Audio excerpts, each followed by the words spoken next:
আমরা পশ্চিমবঙ্গে কিন্তু সিট কমে গেছে, কিন্তু নরেন্দ্র মোদী আমেরিকায় গিয়ে কলকাতার কথা ভেবেছে, সেমিকন্ডাক্টরের কথা ভেবেছে।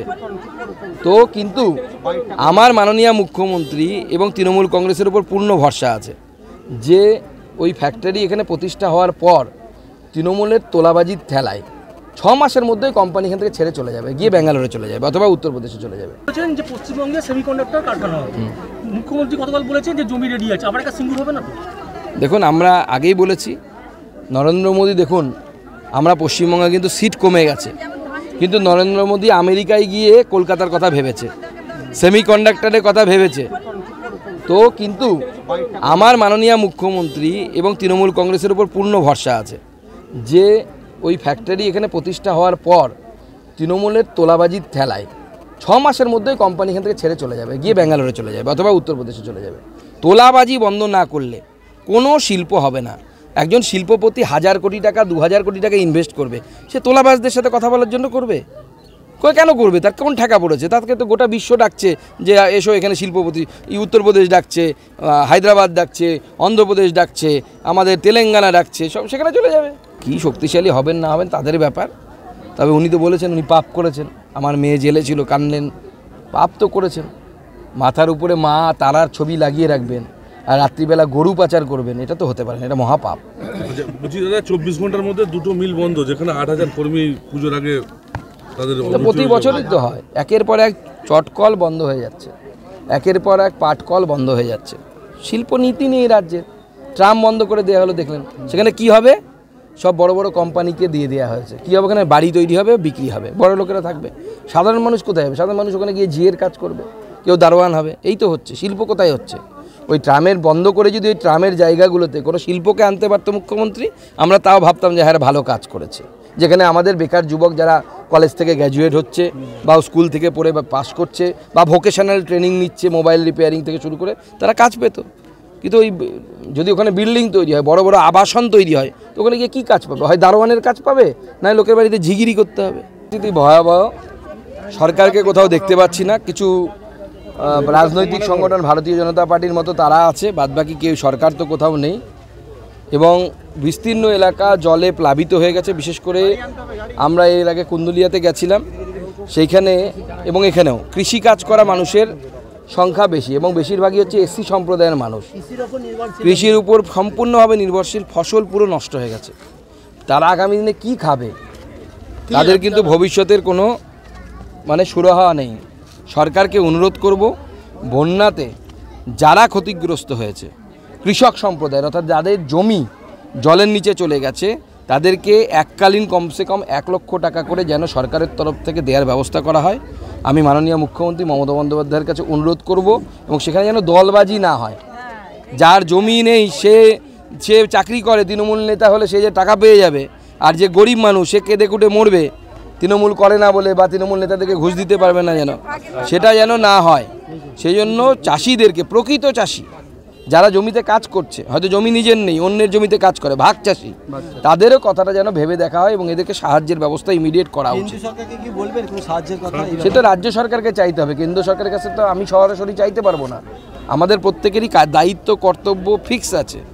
আমরা আমাদের পার্টির তরফ থেকে, আমি এই বন্যা পরিস্থিতিতে প্রায় 20,000 ত্রিপলের ব্যবস্থা করেছি আমাদের পার্টির তরফ থেকে। 20,000 ত্রিপল পুরসুরা থেকে শুরু করে আমতা বিভিন্ন জায়গায় আমরা ডিস্ট্রিবিউট করছি, এবং আমাদের বিধায়ক সাংসদ এক্সট্রাভাবে করছে। ভারতীয় জনতা পার্টির খাবার আমাদের কুন্দুলিয়াতে আগামী মঙ্গলবার পর্যন্ত টানা খিচুড়ি দেওয়া চলবে, আমরা দেব। ভারতীয় জনতা পার্টি পুরো শক্তি যতটা আমাদের আছে, আমরা তো সরকারে নেই এখানে, তো আমাদের যতটা শক্তি আছে আমরা শক্তি দিয়ে মানুষের পাশে দাঁড়ানোর চেষ্টা করছি। এরপরে প্রয়োজনে আমরা ডাক্তারবাবুদের টিমও পাঠাবো, ডাক্তারবাবুদের টিম আসবে এবং আমরা চেষ্টা করছি গরিব জায়গাগুলোতে খিচুড়ির ব্যবস্থা করা বা ড্রাই ফ্রুটের ব্যবস্থা করা। এখানে আমরা মুড়ি বিস্কুট দিলাম, আর কিছু কিছু লোককে ত্রিপল দিলাম, মুড়ি বিস্কুট চানাচুর দিলাম, এবং কিছু কিছু মানুষকে ত্রিপল দিলাম।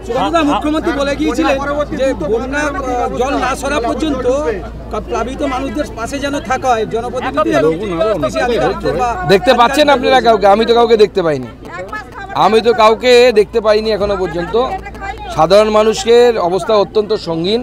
আমি মুখ্যমন্ত্রীর কাছে আপনাদের মাধ্যমে আবেদন জানাবো, আপনার ছবি দিয়ে বড় করে তাঁবু খাটান, সেই তাঁবু থেকে আপনারই ছবি থাক, কোনো অসুবিধা নেই, সেখান থেকে বিডিওদেরকে বলুন খিচুড়ি দেওয়ার ব্যবস্থা টানা যেন চলতে থাকে, আগামী কম করে 2-3 সপ্তাহ যেন চলতে থাকে। কারণ এখানে মানুষ যতদিন না জল নামছে ততদিন মানুষকে খাওয়ানোর ব্যবস্থা করা উচিত। কারণ এখানে মানুষের কপরদক শূন্য হয়ে গেছে, পরে পয়সা করি সমস্ত জমি জলের তলে চলে গেছে। বারবার হাওড়া হুগলিতে বন্যা হয়, তো কেন্দ্র সরকারকে এই যে বন্যা পরবর্তী অবস্থা দেখে যাচ্ছে, এটা কি রিপোর্ট দেবেন কিছু? দেখুন, আমরা তো রিপোর্ট দেবো, কিন্তু দেখুন বন্যা কেন হয় এটা আমাদেরকে বুঝতে হবে। আমাদের এখানে যতগুলো নদী আছে প্রত্যেক নদীতেই কোনো না কোনো বাঁধ আছে, প্রত্যেকটা বাঁধের নির্দিষ্ট জল ধারণ ক্ষমতা থাকে।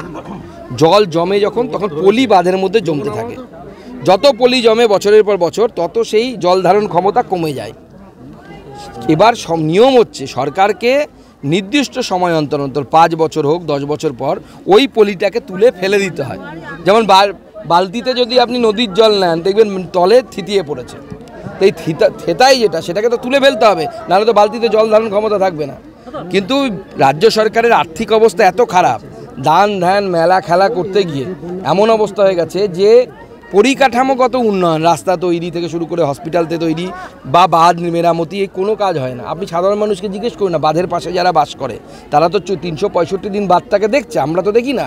তাদেরকে জিজ্ঞেস করুন যে লাস্ট 5 বছরে ইঞ্জিনিয়ার কবার এসেছিল, একবার জিজ্ঞেস করুন, তাহলে আপনারা বুঝতে পারবেন কি সত্যি কি কে মিথ্যে কথা বলছে। বলছেন যে পশ্চিমবঙ্গে সেমিকন্ডাক্টর কারখানা হবে, মুখ্যমন্ত্রী গতকাল বলেছেন যে জমি রেডি আছে, আবার একটা সিঙ্গুর হবে না তো? দেখুন, আমরা আগেই বলেছি নরেন্দ্র মোদী, দেখুন আমরা পশ্চিমবঙ্গে কিন্তু সিট কমে গেছে, কিন্তু নরেন্দ্র মোদী আমেরিকায় গিয়ে কলকাতার কথা ভেবেছে, সেমিকন্ডাক্টরের কথা ভেবেছে।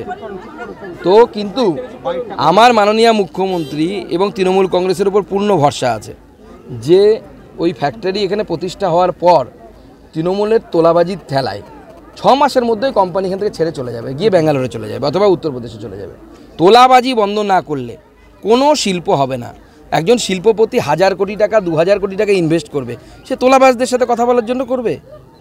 কেন করবে? তার কোন ঠেকা পড়েছে? তাকে তো গোটা বিশ্ব ডাকছে যে এসো এখানে শিল্পপতি, উত্তরপ্রদেশ ডাকছে, হায়দ্রাবাদ ডাকছে, অন্ধ্রপ্রদেশ ডাকছে, আমাদের তেলেঙ্গানা ডাকছে, সব সেখানে চলে যাবে। কি শক্তিশালী হবেন না হবেন তাদের ব্যাপার। তবে উনি তো বলেছেন উনি পাপ করেছেন, আমার মেয়ে জেলে ছিল কানলেন, পাপ তো করেছেন। মাথার উপরে মা তারার ছবি লাগিয়ে রাখবেন আর রাত্রিবেলা গরু পাচার করবেন, এটা তো হতে পারে না, এটা মহাপাপ। বলছি দাদা, 24 ঘন্টার মধ্যে 2টো মিল বন্ধ, যেখানে 8000 কর্মী পুজোর আগে তাদের প্রতি বছরই তো হয়। একের পর এক চটকল বন্ধ হয়ে যাচ্ছে, একের পর এক পাটকল বন্ধ হয়ে যাচ্ছে। শিল্পনীতি নেই রাজ্যে, ট্রাম বন্ধ করে দেওয়া হলো দেখলেন, সেখানে কি হবে?